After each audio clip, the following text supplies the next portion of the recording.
Hello, and Welcome. welcome to Alternate fucking Casuals. What makes you Fucking casual? It don't matter. What you know.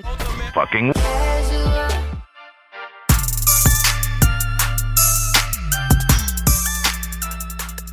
All right. Ultimate fucking casuals. We are back, baby. We're here to talk the fights. Nathan, Isaac, my fellow casuals in arms. How are we doing? Doing well, man. Although after what we saw like a week back, it's rough for the casuals out here. We'll get to it soon. It's never been a worse time to be a casual, but we still persevere because we must. Have you guys been watching the World Baseball Classic? I admit I haven't. Yes, I've been locked in. I've just been following the headlines. I know Team USA barely squeaked into the Classic. I guess they almost got knocked out in, was it group play? Yeah. Yeah, the Italians, man, they were on X Games mode. Knocked out Mexico. They beat the US as well.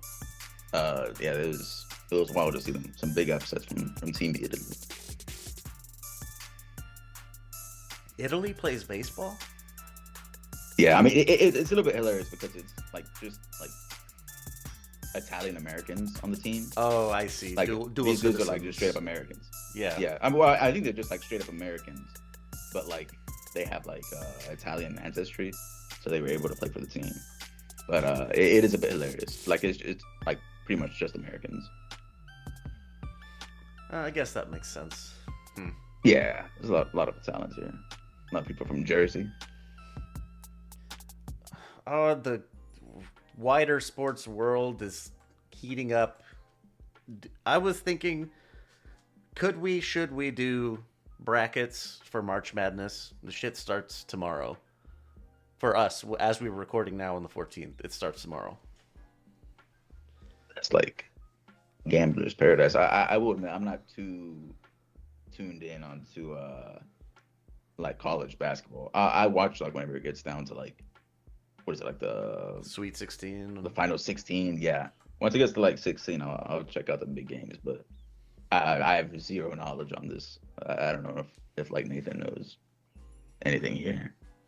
I mean, very if you think I'm a casual for MMA, you should see my NCAA basketball level of casualness. Similar to yours, we watched the Sweet 16, but brackets could be fun because we're just, got to find who's the Cinderella team. Yeah, just try to get guess that for a couple rounds. That's going to be crazy. The underdog. Yeah, momentum carrying the underdog through. That's always a fun storyline. Yeah. But let's get into the MMA stuff. Not much on the boxing front this time, but we'll be talking more on the next one. So, biggest news first. UFC Freedom 250. The lineup has been released. We'll just run it from the bottom up, as usual. Diego Lopez versus Steve Garcia at featherweight. Bo Nickel versus, I forgot his name, Daukaus. Is it Kyle? Kyle Daukaus. Excellent. I did remember it. Middleweight. Mauricio Hufi versus Michael Chandler at lightweight. Sean O'Malley versus Ayman Zahabi at bantam. Alex Pereira versus Cyril Gane for the interim heavyweight title. And Ilia Topuria versus Justin Gaethje for the lightweight championship. Woof. This is quite a card. All right. There's a lot of stuff here. I feel like we should go through the fights first, but then we should also discuss because there's a lot to unpack here. There was a lot of behind the scenes, shit that went down, with negotiations, stuff with Jon Jones. But let's discuss the fights first. What do you guys think? I think we had maybe bigger expectations on the level of star power that there would be there, but I think all things considered, top to bottom, this card is stacked in terms of fan friendly appeal. Every single one of these fights should turn out pretty good. These should all be exciting, and I mean, what you could have 5 fights on this card and a knockout. Like that's very that's likely. So I think just from a fan appeal perspective, it's great. I am kind of shocked they put Alex Pereira versus Cyril Gahn in the card. That was what I had hoped for if Alex was going to get his title shot. I think Gahn's like his best opportunity to do that. I didn't think they were going to give Gahn another interim title shot. So that's like, there's been a lot of discussion about that lately online. Like, should he's like, this is his 5th interim title shot or something like that. Like, it's kind of insane how little he's done to get all these shots. But like, at the same time, he is inarguably probably the second best guy in the division. He's been a top 3 guy just existing because heavyweight is so barren. So like, I'm not going to really do too much of a stink over that. But, and then the main event, it's just good to have like your main face of your organization on a card like this, right? Like, Topuria is going to kill Gaethje, like probably under 2 rounds. Like, that's kind of a foregone conclusion. But even then, this is like, I mean, Topuria is starting to approach what McGregor was, right? He's not there yet. He's got a ways to go. But like, in terms of who's like your go-to guy in the UFC, outside of McGregor, it's probably going to be Topuria in the next like 3 years. So having him be on the face of the card with this much, mass fan appeal, I think is good for the sport. Yeah, I mean, I echo a lot of the sentiment there. It was one of those things like, how Dana White was building up this card to be like the best card of all time. We were expecting like massive names to be on it. Honestly, I feel like if you had Alex Pereira versus Jon Jones on here, there would have been like 0 complaints online. I mean, there would have been like, I guess, a few voices saying like, "Oh, get Conor McGregor on here," but it would be I can sort of understand at that point. Yeah, at that point it'd be nitpicking because I mean, I sort of understand not putting Conor McGregor on this card if you're gonna like stack it with these many names. But like Nathan said, I mean, you have some of the biggest stars in the UFC at the moment: Ilia Topuria, Alex Pereira, Sean O'Malley, some massive names, and then you have like some very fan-friendly names like Mauricio Hufi, Michael Chandler, Bo Nichols being built up pretty well. Diego Lopez, people love him. Just a lot of like nice names on here. But just like going down through it, like Ilia Topuria, Justin Gaethje, you can't really be upset about it because if we're talking about like the natural progression of like how a champion should like, be making fights, like he has to sort of figure out the whole situation with the interim title first. So like it sort of makes sense that Ilia Topuria has to fight Justin Gaethje next, even though I think people would have been more excited for like Topuria versus Arman or an Islam fight, which we'll talk about that here in a second. But I can't be like too upset at this. But like Nathan said, man, Gaethje's he's gonna get slept on the White House lawn. It just feels like inevitable at this point. I just checked online. DraftKings right now has Ilia Topuria as minus 550, a massive favorite. That's huge. I think that's a reasonable line. I think first or second round, it's over for Gaethje. He hung in there and he beat Patty, which is definitely, I'd like to see that. But I don't know, man. He just looks really slow. Patty was hurting him. He wasn't able to get Patty out of there. I mean, credit to his toughness, but he wasn't able to like fully get him out of there. It just feels like, Ilia's coming after, or he's coming back to the UFC after the whole thing with the divorce. He might be a little bit angry, but I think it's just a foregone conclusion at this point. Pereira and Gahn, I mean, that's big history. I think that's probably my favorite fight on this card. Pereira, even though it's an interim title, potentially being a 3-division champion, I think it's huge. And like Nathan said, Gahn is probably his best opponent to do so against, just because, he is big and all. I think he's fast, has good striking, but the lack of wrestling acumen is huge for Pereira. I think he has real chances. I just checked DraftKings for this one. They're about like dead even. It's Really? pretty much at pick'em. It's pretty much at pick'em at the moment. So, I agree with those odds.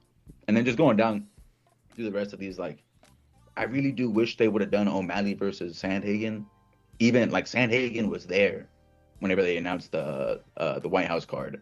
He immediately put something on his Instagram saying about how he was pissed how like they never called him to fight O'Malley. Like he really wanted that O'Malley fight, and that would have been a crazy fight to have at the White House. I mean, if you're talking about All-American like, brawl. straight up, yeah, All-American brawl, straight up striking, like elite striking matchup, that would have been insane.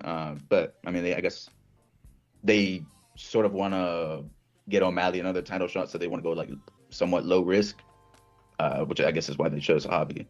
And then Hoofy Chandler, and someone's getting slept. I feel like that's purely a knockout fight.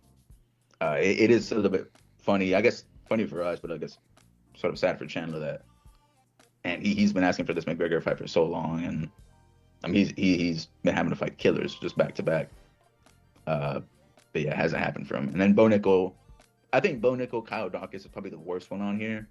Like this is purely a setup fight for Bo Nickel. Kyle Dawkins just came back into the UFC 2 fights ago, but he got cut a while back. To his credit, he came back and beat Pereira, but it is sort of a rough look. But it's to build up Bo Nickel, of course. And then Diego Lopez versus Steve Garcia. That's a nice ranked matchup. I'm really glad that they like dropped Lopez down, like sort of a little bit deeper into the rankings, because like at this point he has to like regain like trust.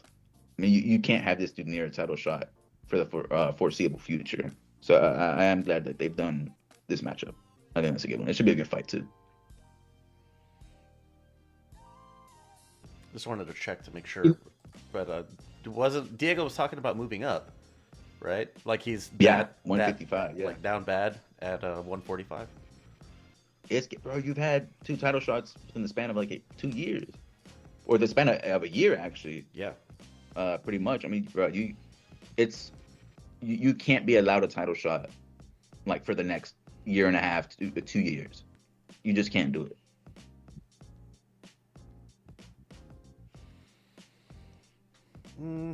You know the reason that Bo Nickel is kind of strangely on this card next to all these other big names?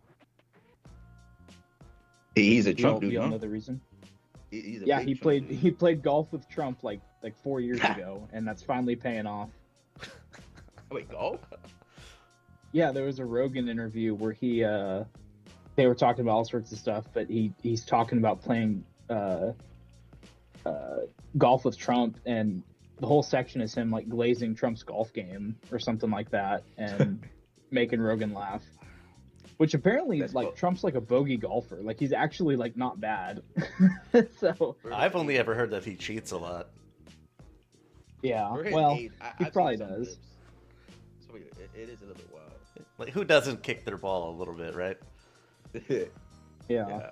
It would be un-American if he didn't. That's networking at its finest, bro. Yeah, all the work, the real work is done on the golf course. Talked his way. And actually I was thinking about this like a little bit after they announced this card. You know who probably feels the worst here? Colby Covington. I was about to bring this dude is on RAF, and he was, I mean, let's just be honest, he was meat riding Trump for like, some time. I mean, I think he came out to a few rallies. I think he was at the White House too, I think at some point. He really wanted to be on this card.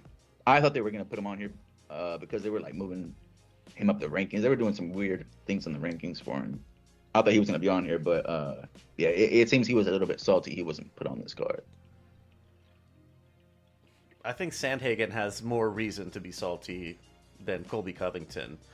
I saw a post on, I think it was on Reddit that said that GSP has had a win more recently than Colby Covington has. Man, that's an insane stat. Yeah, that's an insane and then they put Colby Covington at like 13, I think it was. Yeah, he's still ranked. Yeah. What's going on there? How in the hell has GSP had a win more recently than you, and you expect to be put on the premier card of the last 20 years? Yes, it can't be now. I don't even know who you would match him up against, because like I mean he got smashed by Buckley in his last fight. I don't know how you would be able to like reasonably match him up here. But yeah, you know what? I would say if it wasn't for all like the talk that Dana White was talking about, like the best card in history, if it wasn't for that, this is actually like a pretty crazy card just for like purely the name value. It is a pretty nice card, and it's gonna be enjoyable to watch. I'm glad it's gonna be on CBS. It's gonna have a lot of eyes on it, obviously, like for multiple reasons. But I am sort of excited to see how it all goes down. I'm hoping no one pulls out, because if we lose like a Gaethje or Gon or O'Malley, if we lose one of those names, I mean I doubt they'd be able to do late replacement, right? Like getting people into the White House. Yeah, with the security no stuff, probably not. Yeah, probably a no-go. Yeah. Man, I'm surprised that they got Zahabi on this. I think what they want is O'Malley, like you had already put out, or you already mentioned, that they want to reposition him for a title shot. But I think they want to get him beating up a Middle Eastern person for the whole Freedom 250 event. That's what I think's happening with that matchmaking. Lebanese, yeah. Yeah, dude. Also, I feel like we got to talk about like a little bit before because I mean this was just such a massive announcement, but later on we found out some like wild stuff, like from behind the scenes, about how like Hunter Campbell and Dana White were like trying to like match up these fights. What was it like? I mean, just to start with, how like a week before this announcement is when they started negotiating with Islam to make the Ilya versus Islam fight. I did not hear that. Damn. A week? Yeah. 1 week before the White House card was announced, they reached out to both these guys and said, hey, do you want to fight? Like, talk about nuts. Like, what the fuck are you doing?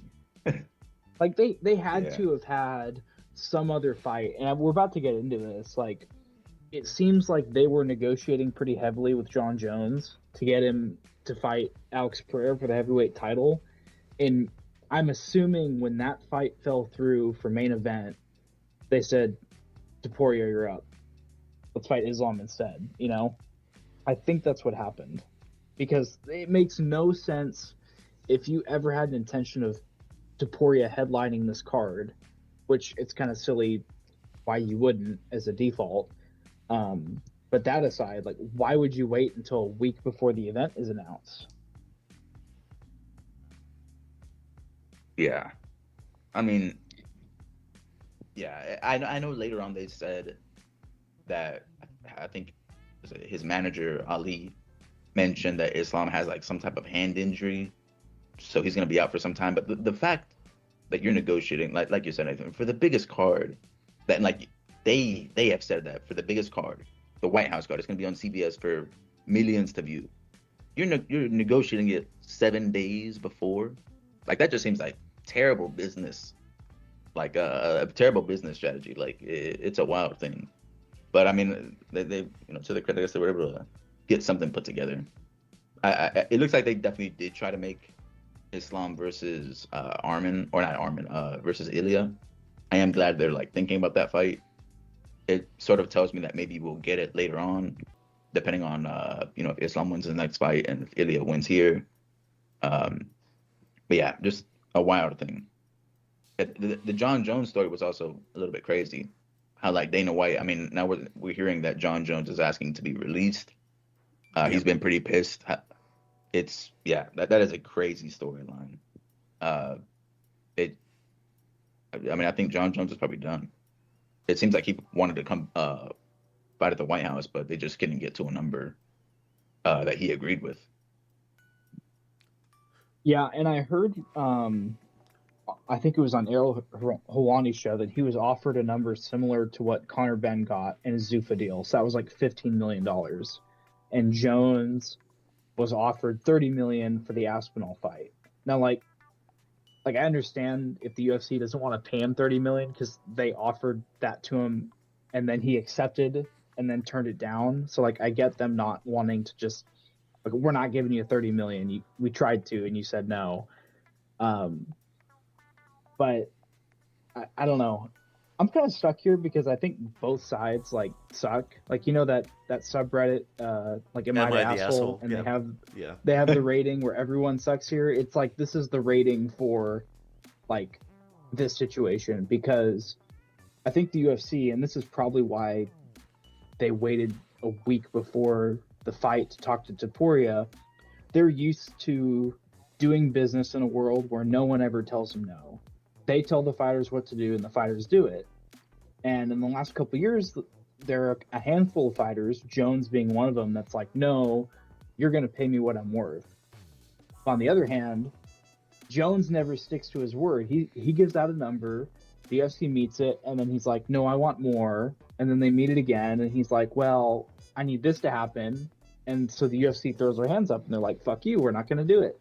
Diva. And it sounds like something like that happened here, where like, and even if it was like, if they met at like 22.5 million or 20 million, like, is that seriously not enough for Jones to come out and fight against a guy like Pereira? That like, this is the fight he was asking for during the Aspinall saga, when he wouldn't fight Aspinall for the heavyweight title. He's like, I want to fight Pereira. Okay, well, you got the fight you wanted, and you're getting paid more than like most athletes period will ever get paid in their life, and you're gonna balk at that. So like, both sides are terrible. I hate everything, but I'm happy that Alex Pereira will probably be the heavyweight champion come July, or June rather. Oh, I hope. Yeah, it is. It is wild. I heard the same thing about like the number. They just couldn't agree on a number, but it is a bit wild. I'm not sure exactly how much like they offered him at the very end, but I don't think this is worth as much as the Aspinall fight, just because like the degree of difficulty isn't there. Like, I mean, if we're like trying to keep it like 100% honest, like Jon Jones most likely should beat Pereira if they were to fight, just because, I mean, if he's able to get it to the ground, it's just over. Like, I mean, he's gonna ground and pound him, and it's not gonna be a good time for Pereira. It'd be an easier fight than Aspinall, I feel like. So you would think like if they could get to like a 20, 25 million, or like, you know, somewhere in between there, you would think he'd say yes. But I mean, I don't know. There was the whole thing that they were talking about like arthritis in his hips. I was gonna mention like his joints are messed up. Maybe like he was just trying to get some more, because I mean, I'm not sure how much it's really affecting him. But maybe it's affecting him to the point where he thinks it's not an easy fight. Or he's selling the passing of the torch. Yeah, another thing. I mean, because dude, could you imagine on the White House card if like Pereira just like sleeps Jon Jones and becomes, well, I guess it wouldn't be for the title, I guess. I mean, but the win by itself, I mean, beating like one of the best MMA fighters of all time, I mean, that'd be an insane achievement. Like, I mean, I know Pereira's old, but man, he'd be a massive star. More so than he already is. Yeah, for sure. Yeah, I mean, I don't know. It's just, I'm sorry, what were you saying, Leo? Oh, I was gonna ask, how much stock do you guys put into the theory that Jon Jones couldn't get a proper security clearance because of his crimes, and that's why he wasn't? Trump loves Jones. He would have moved heaven and earth for that guy. Okay, all right. Just wanted to throw it out there. I know there was the stuff with like, you know, I think he's gone with Kadyrov, but like they've like allowed like just recently Homicide to come to the U.S. Under this administration, so I don't think that'd be an issue, to be honest. Like, I mean, Jones isn't gonna rock in with like bombs or anything. Like, so I think he'd be okay. Only bombs are in these I don't hands, baby. Yeah, I don't think I don't think the lack of clearance was It what wasn't stopped that. the fight from being. Yeah, it was the diva stuff Yeah. behind the scenes. Yeah, dude, I'm sort of like preparing myself to see Michael Chandler get slapped at the White House. I feel like I mean, it's been really rough for Michael Chandler, as of late. But man, that's gonna be a new low if that actually happens. But we'll see. We'll see what happens to him. I genuinely think he's on this card specifically to get slapped. Seriously, Yeah, I mean- I think even though he's a big red hat guy, like we're gonna see fucking Uncle Donnie is gonna disown his nephew here. They're gonna give him some mic time, even if he loses. He's gonna call up McGregor. He's gonna keep calling up McGregor. Who is coming back? Yep, that's another thing. But keeping on the Jon Jones thing, he asked after the negotiations didn't play out the way that works for everyone. Jones asked to be released from UFC. He said like no more spin, no more games, no more lies. Dana White has said something in like some press event where he was saying Jon Jones is like never ever gonna fight in the UFC again. So Jake Paul of all people was immediately took to the media and said, "Hey John, if you want to come fight on this MVP event that we're going to be having on Netflix, if you fight Francis Ngannou, we'll get you 50 mil." Man, that would be. Wouldn't insane. that be amazing? And a great segue into our next section. Francis Ngannou released by PFL. Yeah. Yeah. Fought once. Was it? Yeah, I think it was once, and they just did not have another body to put in front of them. So it was wild. Can you imagine how hilarious that would be? Like, these guys seemed like they were set to fight in the UFC, the biggest MMA promotion in the world, and yet they are going to fail at what potentially Jake Paul, Disney Channel star of world renown, is going to succeed at, and giving us the heavyweight fight we all wanted. Dude, I think for that reason alone, the UFC won't release him because they cannot afford, like, for MVP to pick him up.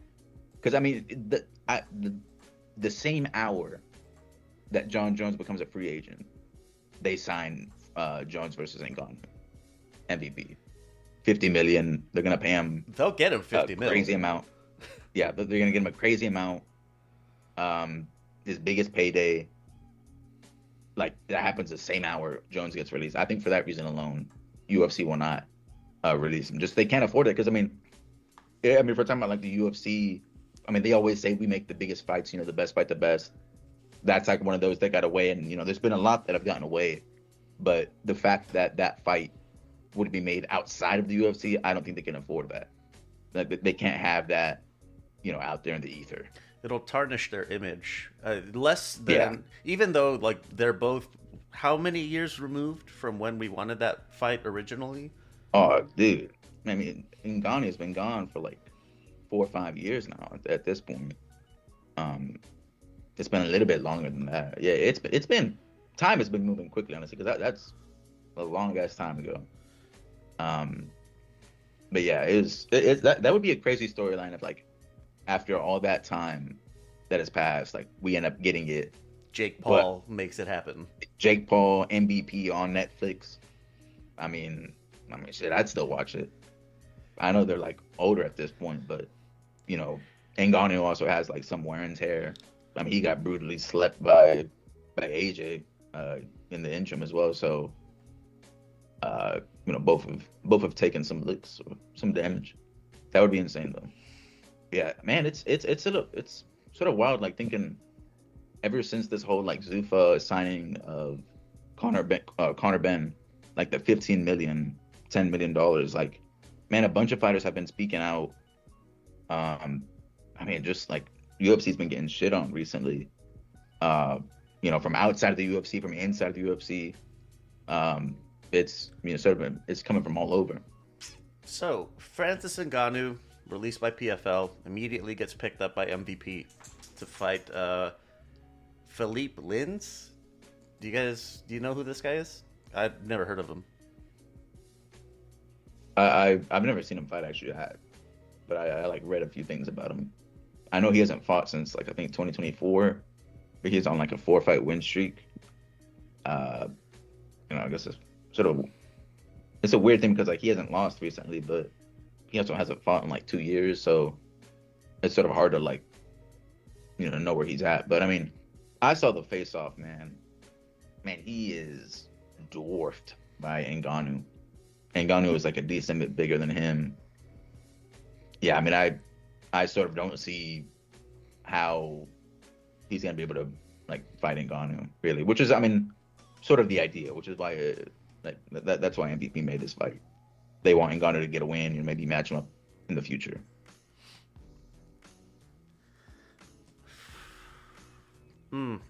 Well, on the topic of Conor Ben's 15 mil, as you pointed out, Isaac, a lot of fighters have started coming out publicly, like, where the hell's my money? You clearly have it. Where the hell's mine? To which I say, fucking get after it, boys. Fucking hell yeah, dude. Whatever. This brings me to Matchroom Talent Agency. Brand new company stood up by Eddie Hearn. Their first signee is Tom Aspinall.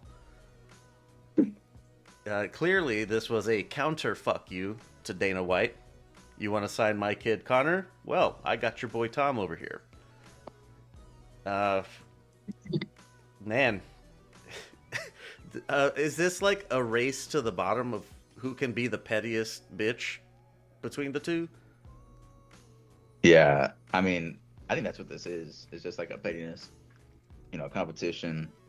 Although, like, I have to say, like, Conor Ben's maximum value has already been extracted, like with the Eubank fights. Like, I don't think there's a bigger fight. You mean Regis Prograis isn't gonna break the fucking bank? No, bruh. I still can't believe he's getting $15 million to fight Regis Prograis in 2026, up a weight division. Like, it's still such a crazy thing. But like, Tom Aspinall is the current UFC heavyweight champion. I think that's a different ball game. Like, yeah, like Eddie Hearn's gonna be picking at the UFC like fighter pay, and like he's already done it, I think, a bit.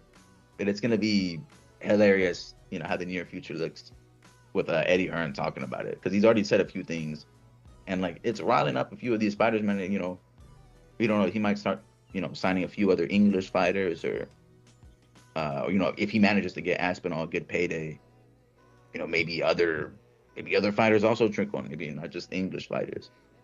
But yeah, I think that it's a hilarious like side story in the UFC right now. A very, very funny one, and like one of those like worlds collide type movements too, because I would have never expected Eddie Hearn to be involved in like MMA, much less like the UFC. Yeah, and I mean, this probably won't happen, but like technically the door has been cracked open for Aspinall to leave the UFC, right? Because if he leaves, he's got a promotion team that's going to get him fights elsewhere. And so, we saw this happen with Ngannou. I think with the way that, I think Aspinall probably does feel a little bit slighted by the UFC. Like, granted, he's been injured, and like nor he or the UFC had any control over that. But the way that things have kind of transpired, it seems like Tom is getting frustrated with UFC brass. How many fights? I think he has like 2 or 3 fights left on his contract that he has to fight out. And I know, luckily, one good piece of information here that we learned is he said after his recent like procedure that he had, like his eyesight is like starting to get better. So there's like some progress. It still no concrete, by this day, I should be ready to fight or whatever. But like, it's at least progress. I'm wondering how that's gonna work now, because I mean, as much as like Dana White's gonna say he doesn't care that Eddie Hearn is the new promoter or manager rather for Aspinall, like if Eddie Hearn starts to, pick at the UFC and like talk shit, I feel like they're not just gonna let that slide. Like some other shit's gonna happen. They're gonna ice out Aspinall, aren't they? Yeah, I mean it could, but it's gonna be one of those things. If they ice him out, but then also don't release him, like I mean, it's gonna be a very like weird situation. Man, so thinking about like on the boxing side of the house with Eddie Hearn in particular, like he was keeping his guys like paid, keeping them working. Like Conor Benn, he took care of him when he had that drug problem, the PED problem specifically, not like other recreational drugs, but he kept them working, kept them getting paid. So I had said, is Eddie Hearn saving American boxing in 2026? And then now with this, is Eddie Hearn gonna save UFC in 2026?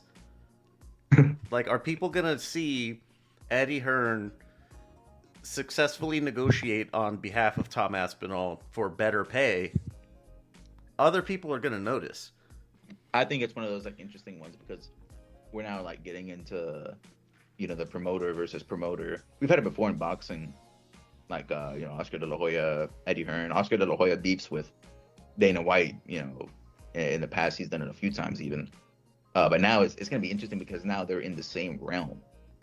Like now, Eddie Hearn has sort of a direct impact on one of the UFC's biggest fighters at the moment. So I don't know. I think it's a very interesting storyline right now, the UFC. And I'm sort of interested to see like, does he sign more fighters? What's he going to continue to say about the pay? What is the UFC going to do? Like, are they going to like put any limits or restrictions on Aspinall because of this? Yeah, it's very interesting. Man, oh shit. We got to keep it rolling for time. Right. Moving on to some other news, kind of smaller stuff, I guess. Phil Rowe, Gavin Tucker, and Chris Latino have been released by UFC. PFL is always hiring, so good luck, guys. Aljamain Sterling versus Yusuf Zalal will be headlining UFC Vegas 116. They are 5th and 7th in the rankings. It's a good fight. That's a good fight. Yeah, I'm glad to see Aljo getting back to work. I know he's been on social media saying like he's not happy with scheduling and everything, or the infrequency of scheduling. So, yeah, I heard the same. Yeah, that's a nice ranked matchup. Oh man, speaking of ranks, RDR is moving up to light heavyweight. My dude, you are just breaking my heart all the time. Like, why are you doing this to me?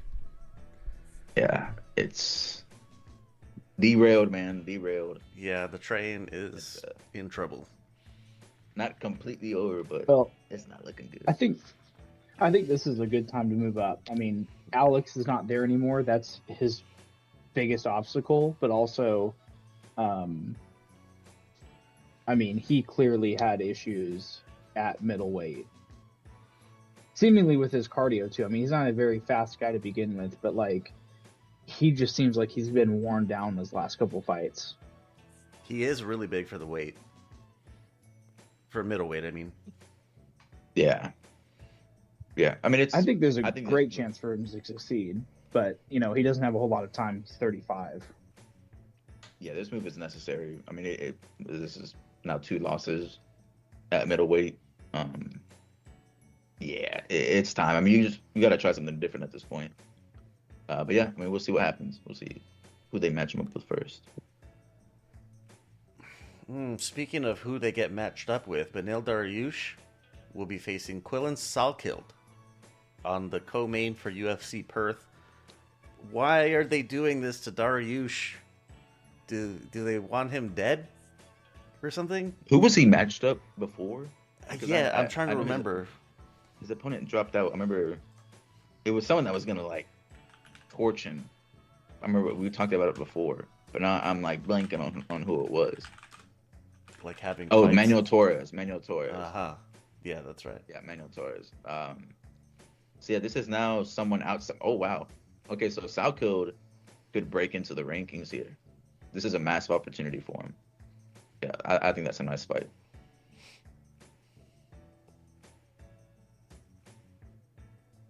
Dariush used to fight in a promotion called Respect in the Cage. That's a funny name. that's good. Um, last bit, UFC Macau is starting to take shape. The 3 fights that I saw were Sergey Pavlovich versus Taliesin Teixeira, Mingyan Zhang versus Alonzo Menfield, and Song Yadong versus Davison Figueiredo. Hold on now. These are brawls if I've ever heard them, bro. This is really nice matchmaking here. These should all be. Keyword should. I know I say this and I jinx it sometimes, but these should all be good fights. Some nice like stand and bang type fights. Most likely some KOs, especially the Menfield and Zhang one. Oh yeah, some nice matchmaking. The Macau ones are like normally really early though, right? Yeah. Yeah, okay. It's like the Breakfast fights. Yeah, for you, breakfast fights. For me, it's like still dark outside. Yeah. But that's all we got in the news. Unless you guys got anything that I missed. I think I covered a lot. There was a big news section, a lot of news. Yeah. All right, let me put some stuff in here. Let's see. Social media, LVX Media Net. That's the handle on everything. Man, I think the only platform that we're not on is Mastodon. You remember that shit? Yeah. I think we're not on that one. Wherever you're listening, hit us with a rating. It really helps move us up the search algorithm. And if you're feeling a little extra, give us a review.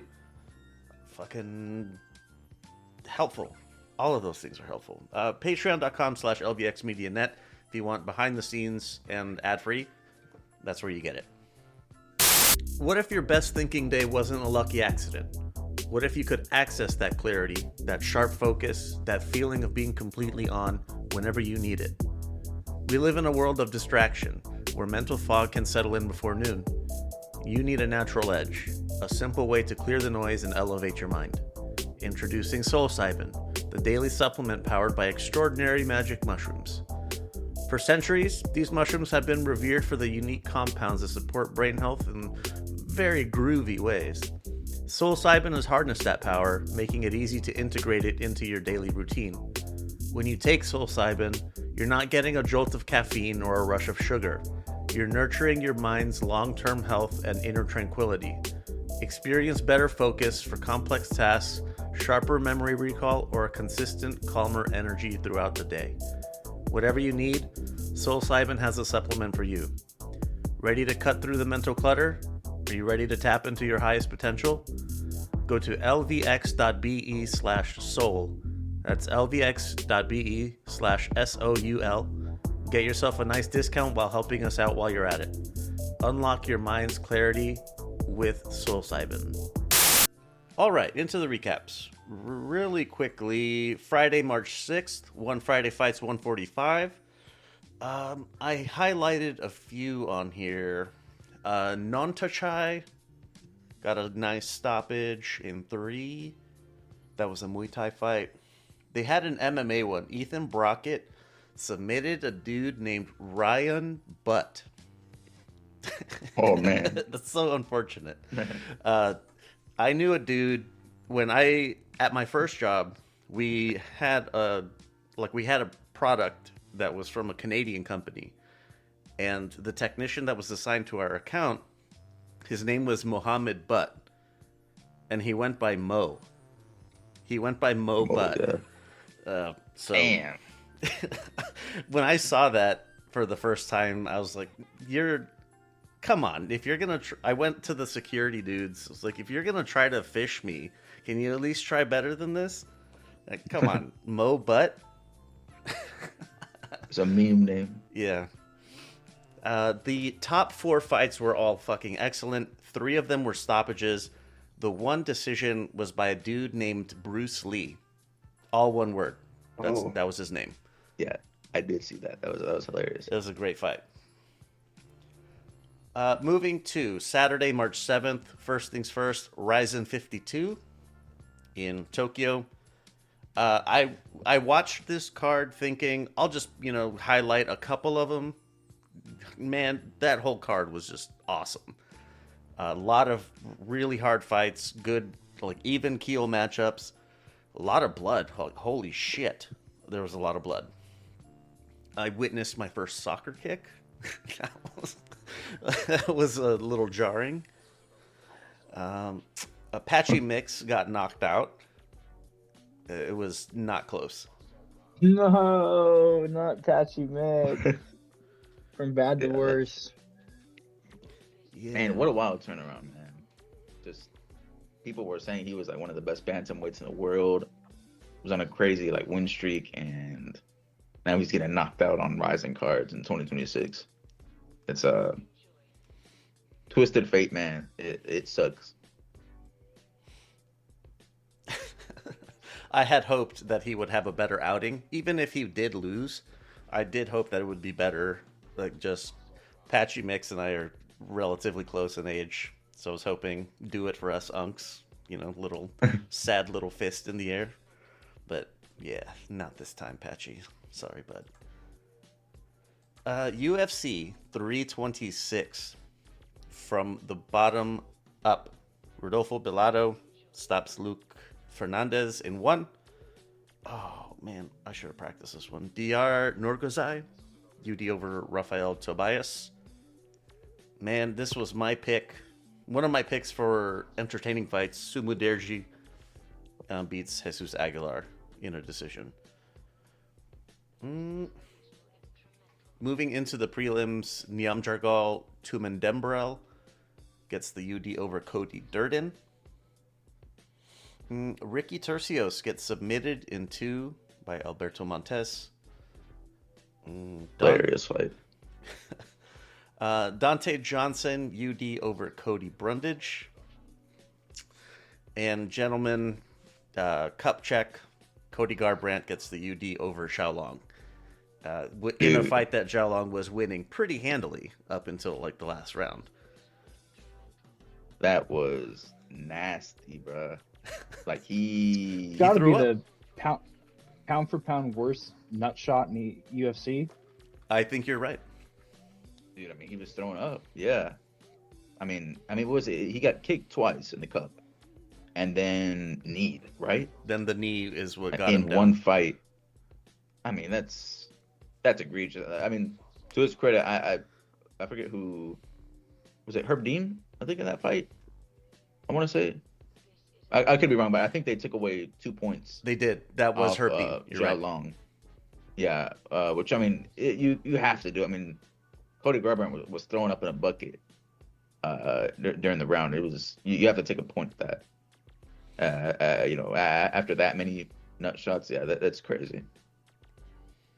But listen, it ended up giving Cody Garbrandt the win. Yep. Which was sort of wild. Also, Xiaolong was hitting after the bell. He did it a couple times.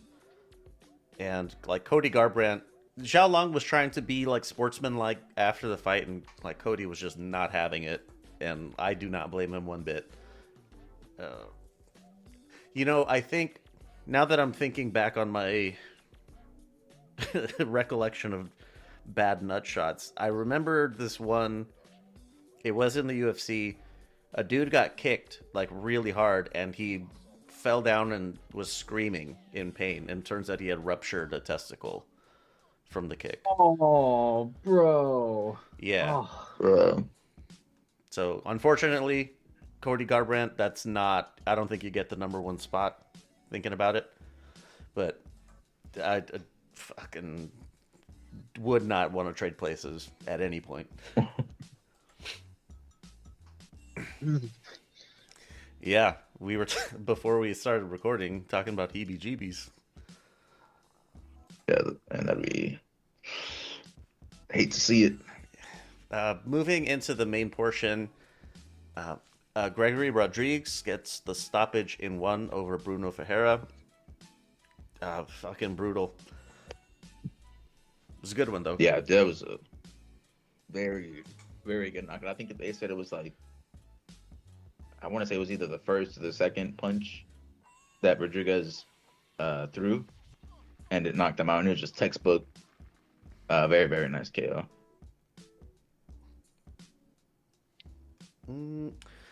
High strangeness. Drew Dober stops Michael Johnson in 2. The story of this one was that Michael Johnson's nephew was kidnapped by the Gangster Disciples, I believe is the gang. And they were holding him hostage. He was instructed to throw the fight in the second. And it just so happens he lost the fight in the second. Yeah, it's a strange fight. Even stranger when you consider that Michael Johnson's last fight was also pulled due to like irregularities because like I think either him or the other fighter had an injury. But yeah, it happened here. You know, Michael Johnson won the first round pretty convincingly.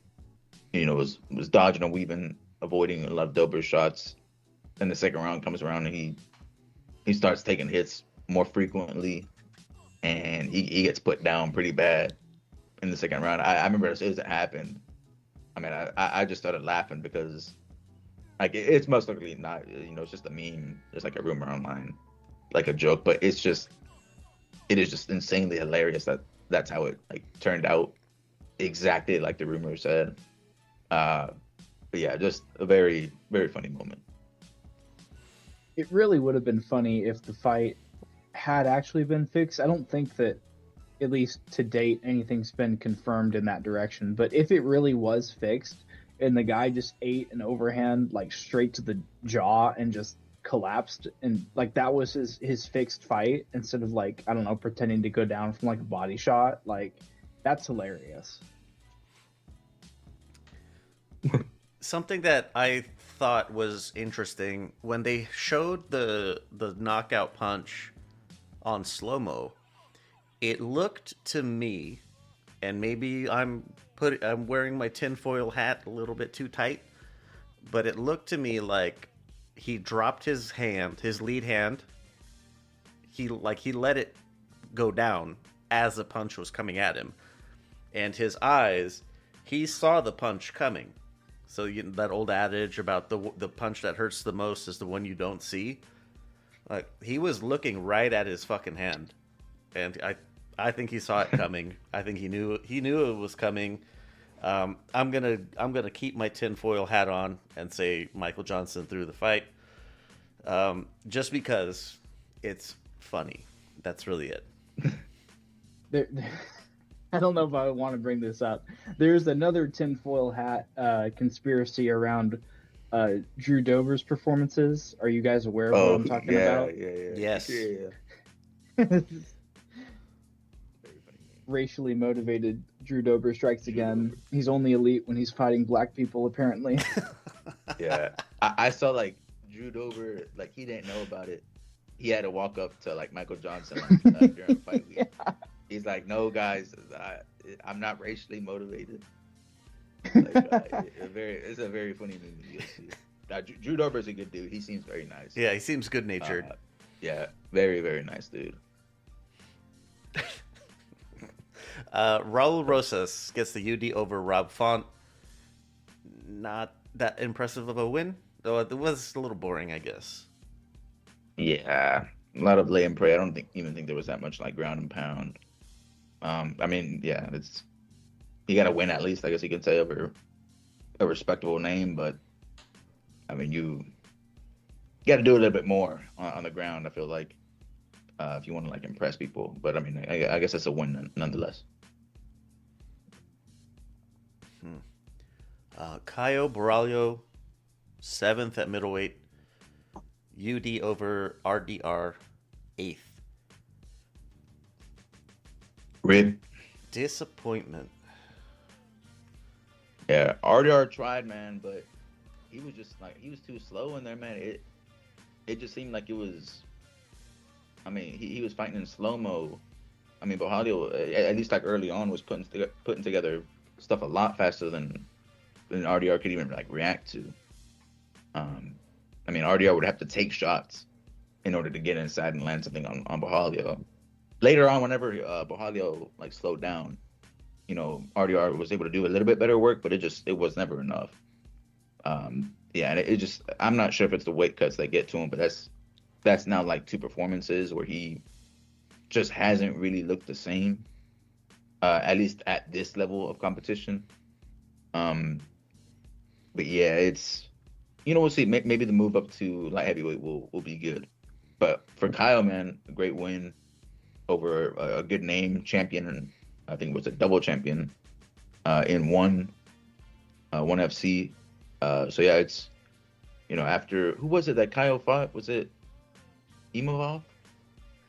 Who did he? I remember he had a loss. He was coming into this, I think, with a loss as well. It was Imavov. It was someone. Right. Yeah, it was someone at the top. Yeah, he had a loss. So you know, it's him getting back into the win column. Good performance. Striking look really nice. Yeah, I mean, we'll see who they match up with next. But a good showing from him.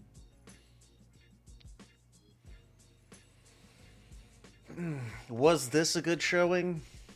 Charles Oliveira wins the BMF title from Max Holloway, 3rd and 4th at lightweight.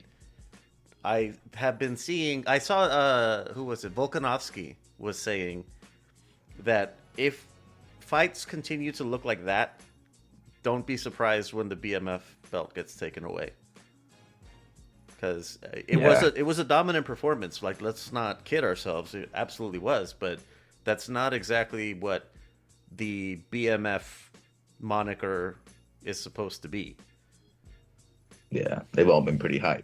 This is like one of those like textbook fights where you invite the boys over, you all get like food, everyone's like sitting down on the main card, hyped up. You've been telling them all week it's gonna be a crazy fight. It's for the BMF belt. These fights never disappoint both fighters, or it's gonna be a stand up, you know, banging affair. And literally, like within the first minute, it was just like heavy and grappling. I mean, Charles was trying for a finish, but I mean, it was clear what the game plan was, and it was, you know, like you said, it was dominant, very dominant. Max was pretty much like helpless on the ground. Couldn't even get much going on the feet. But it wasn't particularly exciting, especially considering, you know, everyone really thought that, you know, myself included, that this was going to be a pretty good fight. But yeah, it just, you know, it did not go that way. Very unfortunate. Rest in peace to all the people who, you know, invited all their friends over, you know, had that exact same circumstance happen to them. That's a rough one. So I've been trying to get my wife into the UFC a little more, and she enjoys it, but her problem is that she always falls asleep before the main event, and so I have to show her the replay or the highlight of it like the next day. And this was a rare card where she actually made it to the main event, and she was so excited. And then, like Isaac said, like 10 seconds in, Max was on the ground, and that is rinse and repeat the rest of the fight. And so, Big Oof did not win a new fan that day, unfortunately. But like, I know the BMF is like, its reputation is hype fight, right? And this fight on paper had, I was calling for this fight as like, this should be an exciting one to watch. And the question I had when we did our preview for this was like, well, how physically imposing is Charles going to be? And it turns out the answer is like completely overwhelming. Like Max had absolutely no chance. And so, yeah, it wasn't the greatest to watch, but like it puts things into perspective, because Charles could not do, like, he got reversed by Ilya when he tried to do the same stuff. And when you see, like, you take things into perspective, you see a guy like Max Holloway who's been around for a long time, He's surely drilled takedown defenses a ton of times, and yet he gets completely ragdolled. It's like, oh, holy shit, Charles is still elite. Which means the guys that are beating him, they're like, what level are they even on? And so this is, going to be tough for just, the average person that wants to see, a big fight to realize. But it's moments like these that kind of put the rest of the sport into. You see the ceilings in talent for some of these guys, and it really is astounding, like just how good some of the talent is in this division, especially, but really in the UFC. Yeah, this does make that Ilya win look a lot better. Like, Ilya couldn't get taken down by Charles. Yeah, I'm excited to have Ilya, man. Have him back. That's all I learned. I also am kind of glad that like Charles is still doing big things on big stages, right? Because after that Ilya knockout, that looked like it was going to be curtains for his career, and now he's gotten two quality wins, and hell, he could get a rematch. He seriously could, and if he got two more wins, are we really going to deny him that? Mm-hmm. Yeah, honestly, if I had a bet on what's going to happen next, I think they do Charles versus Arman, the rematch. I'm not sure what they do with Holloway, but if I had a bet on what they do with Charles next, I think that's what they do. Wasn't Arman promised the winner of this fight? I saw something online that Arman said that he was promised the winner of something. It might be the White House event that I'm thinking of, but yeah, if he's got that winner on his roadmap, I wouldn't be taking a chance with Charles, even though Arman is very accomplished on the ground. Still, it's just an unnecessary risk. Yeah, I'd be excited for I think either of those outcomes, but yeah, I think the UFC make him do one more potentially with Charles. Max got promoted in his BJJ. He's a black belt now. The rationale was he was in with a superior, like a higher rank grappler, and he defended himself adequately, so they promoted him. Yeah. There's something positive for Max here. Yeah, it's, gained a belt. You still got a belt out of the situation. Some type of belt, yeah. What could be next for Max though? Is like the loser. So facing Gaethje again, pretty much. I feel like Gaethje's done after this, especially the fact that he's gonna get slept. I feel like you knock him down to someone like Dan Hooker or something like that, or like even like Mauricio Houthi. I don't think I think he needs to fight someone lower ranked. I don't think you just throw him back in with the loser of a contender fight. You know what I think they do? Because I know they were talking about Paddy Pimblett fighting BSD, right? Dan Hooker's ranked 7. He's not that far down. I feel like Holloway might fight Hooker. Oh, I thought you were about to say he should fight Paddy. I was like, don't do that to Max, man. We don't want to see that. No, yeah. I think they're going to go Paddy versus BSD. So I think 5 and 6 are going to fight each other. So the next one after that is Hooker. And that would be a fun fight, to be honest. Holloway versus Hooker. I think Holloway would tear him apart on the feet. But it should be a fun fight. Yeah, I think the goal, if you're matchmaking for Holloway, is to put him in fan-friendly, entertaining fights, because he's got to. Not, this is proved definitively he's not going to be able to stand up to like elite grapplers at lightweight. It's like we don't need to see Max versus Arman or anything like that. Like, get him in there with a striker and just let's have some fun, kind of thing. I know exactly who fits the bill. This particular fighter knows his role, and he fills it perfectly. Rafael Fiziev.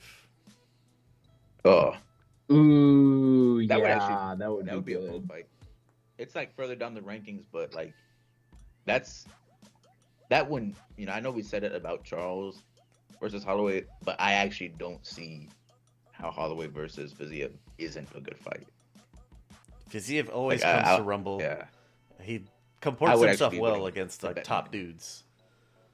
Yeah, I'd be willing to bet money that it's a good fight. Mm.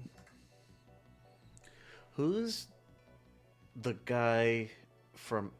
Is it Fiziev, the guy from Azerbaijan? Yeah, Okay, I'm just making sure I got the right dude. But yeah, I think Fiziev is the perfect shout. It's a winnable fight for Max. Fiziev's not going to be really throwing takedowns unless he studies from the Oliveira playbook. But yeah. I just don't think Holloway he's cut that way. Holloway didn't take it like he didn't take really a lot of damage in this fight, so I think he should be ready to go, and maybe not too long. Like we could see him back maybe like in 3-ish months. I feel like 3 to 4 months. Well, anything more for 326?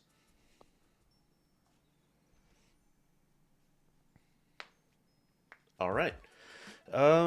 Some more notes. Discord. Fucking come join us. We talk all the fights, like just all the time. If you want to get yourself plugged in, lvx.be/discord.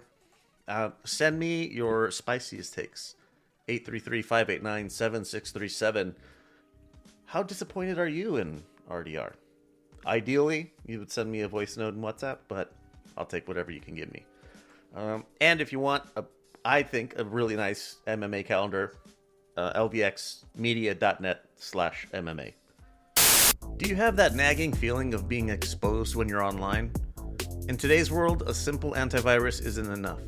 Your digital life, your photos, your bank accounts, your family's privacy, it all needs more than just a basic firewall. You need Malwarebytes. Malwarebytes is your complete shield against the chaos of the internet. The powerful next-generation antivirus instantly quarantines threats, locks down malware before it can do any damage. But it doesn't stop there. It includes an ultra-fast, ultra-private VPN to encrypt your connections, keeping your location and data private while you're on public Wi-Fi. Plus, the integrated ad blocker makes your browsing cleaner and faster. Whether you're protecting your personal machine or securing the whole household, Malwarebytes is a plan for you. Go to lvx.be/mwb, find the subscription that's right for you. Don't wait for the next error message. Take control of your digital peace at lvx.be/mwb. Look around you. The food on your plate, the plants in the garden, they all depend on one tiny little hero, the honeybee. But bees are struggling, and the health of our planet is at stake, not to mention a third of what's on our dinner plate. Project Honeybee steps in with the belief that saving the bees can start with something beautiful. With a catalog of stunning bee-themed jewelry, necklaces, earrings, and charms that capture the spirit of the hive. When you wear a piece from Project Honeybees, you're not just wearing art, you're wearing your commitment to the buzzing buddies. Every single purchase directly funds conservation efforts, creating safe bee habitats, sponsoring research, and educating communities. It's beautiful jewelry with a purpose. Go to lvx.be/bees to get yourself a nice little discount and help us out in the process. Make an impact and look incredible while doing it. Find your next piece today at lvx.be/bees. Wear the change. Buzz, buzz, bitch. All right. Into the previews. First thing on Friday, March 20th, we have One Friday Fights 147. We typically don't know who's gonna be on these cards until they happen, but this one is going to have bantamweight Muay Thai champion, but Nabil Anan. He's I'm trying to think of a good UFC version, but he's like Sebastian Fundora. Like, he's really, really tall for the weight class, really long limbs, gets major leverage on his striking, so he usually beats the shit out of people. So I would recommend checking this one out, even if it's on replay. And PFL Madrid. The PFL beat UFC to Spain. I wonder if Ilya's going to be there. That's sad. That's really I bet sad. he will be. Yeah, I don't see why he wouldn't. Like, just there's a ton of Spanish fighters on here, so let's go support your people. Ilya has his own like MMA company in Spain. I feel like I've seen clips of him like managing it. So I'm sure maybe even some of his fighters are gonna be on here. So yeah, man, UFC need to get on that. I know, was it Dana White has something against stadiums, but they're a massive company. They need to figure it out. Hire some people, whatever.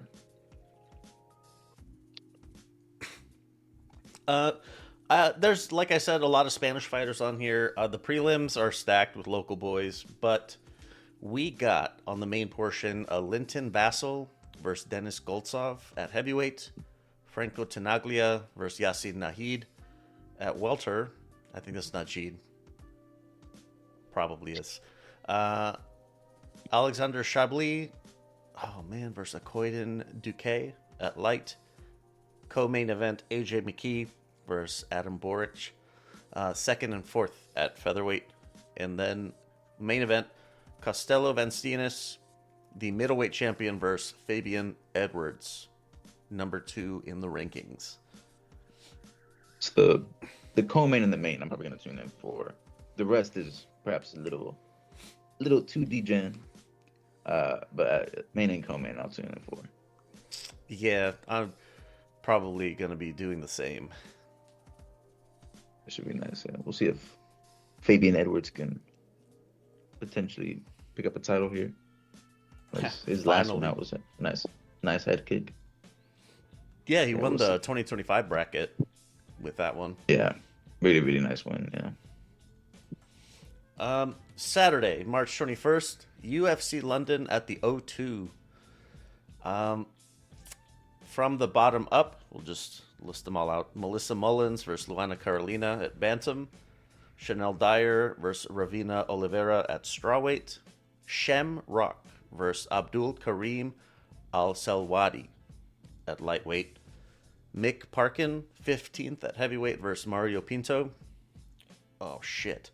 Mantas Kontrativicius.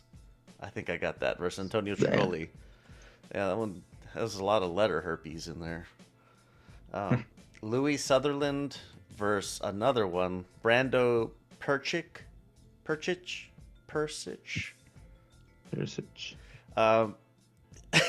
I'll point something out next week that I'm gonna, I think, vindicate myself a little bit.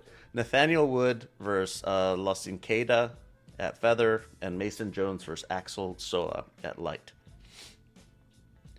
Into the main portion, Curtis Campbell versus Danny Silva. Roman Dolidze, 11th at middleweight versus Christian Leroy Duncan. Iwo Baranowski versus Austin Lane at light heavyweight. Man, Michael Benham Page, 14th at welter versus Sam Patterson. I cannot believe they didn't put this as co-main. I cannot believe they didn't do that. This should be a really good ass fight. Sam Patterson's a good fighter. Like, I sort of MVP's like fight style is just like so awkward to fight against. But Sam Patterson, this dude is a big welterweight. I've seen him fight. He's nice. I might still back MVP, but he is getting older. So this could be the one where he takes another loss. But yeah, I'm sort of surprised they did not put this as co-main. Luke Riley versus Michael Oswell? Featherweights. And I need some confirmation if you fellas can help me out here. Lerone Murphy, is Mosfar Evloev still on the card? Because I saw like rumblings that he was having visa issues and that John Silva was going to step in. Oh, what? Hold on.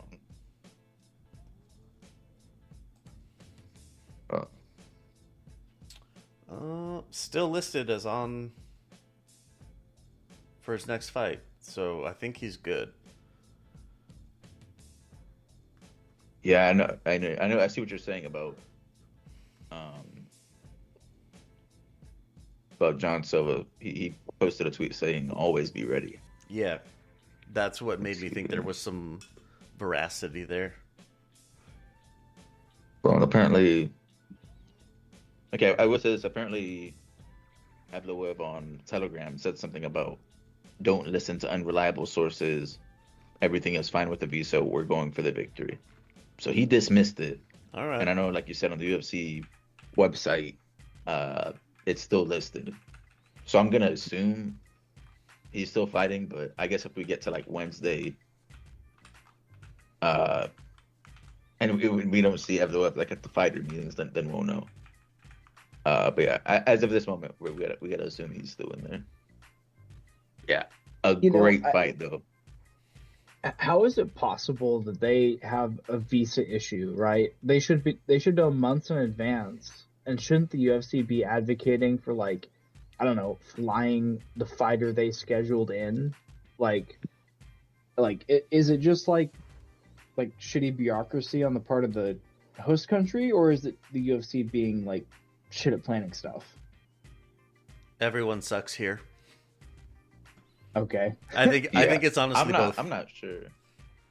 I'm not even sure what happens. I feel like there's no way, because I think if they were, like, if the fighters and their teams really were to wait like a week or 2 weeks before the fight, like, you can't get visas sorted out that quickly, surely, right? No. Like, that's something you have to plan dumb. months in advance. Exactly. Yeah, that's like you have to. Stupid.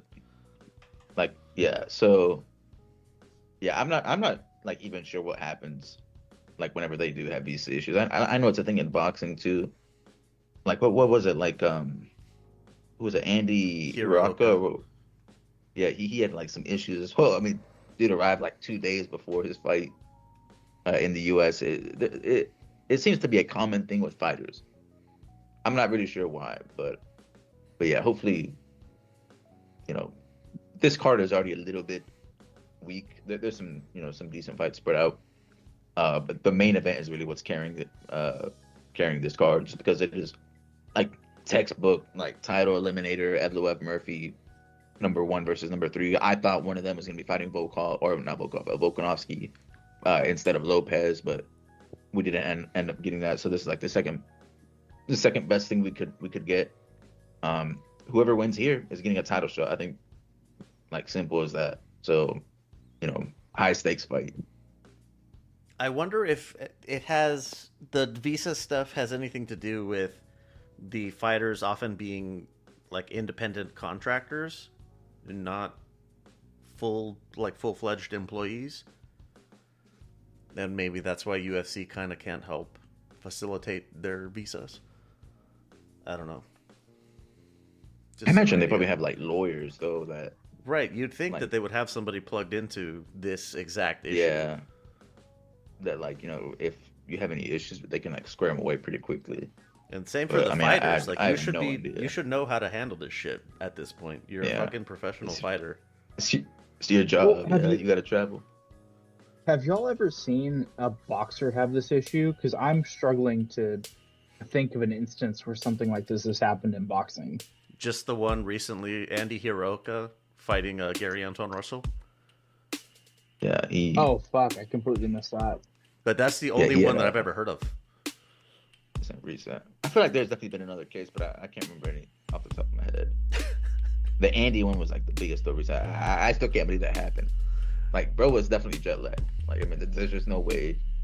I mean, 2 days. I mean, yeah, it's a wild. It can absolutely affect how you fight if you don't get there, with time. So, yeah, a wild thing. It's something that should not happen, but I guess. I mean, I don't know, things pop up or whatever, but it doesn't make sense to me. There was a fighter a while back. He wasn't that big of a name, but his name was Ray Beltran. He would be in the U.S. for fights like on temporary work visas, and so pretty much anytime if he were to lose a fight, he would be deported. I don't know if that counts as a visa fucking hiccup. But yeah, Ray Beltran was always fighting for his visa. The thing was, if he could win a title, he could get a longer term one, but he never did. Not that I recall, anyway. And then Terrence Crawford beat him up. That's it though. That's all we got on the docket this time. Anything more for the previews? No, I think we got it all. That's it. That was a lot, yeah. All right. We are heading into, I'm gonna say, Nabil Anan fucking weekend and UFC London. Parting words. It's a good fight. We got a lot of news. But there's a lot of stuff coming up now. I mean, we spent a long time just on news. A lot of stuff going on behind the scenes in the UFC. It's a good time to be a casual fan, man. I gotta say. Yeah, a lot of great stuff coming up. A lot of really meaningful fights announced, and we got a lot on our plate in the next couple months. Yeah, well, with everything that's going to be coming up and all the shit that pops up in between, keep it locked. Ultimate effing Casuals. We'll see you on the other side of UFC London.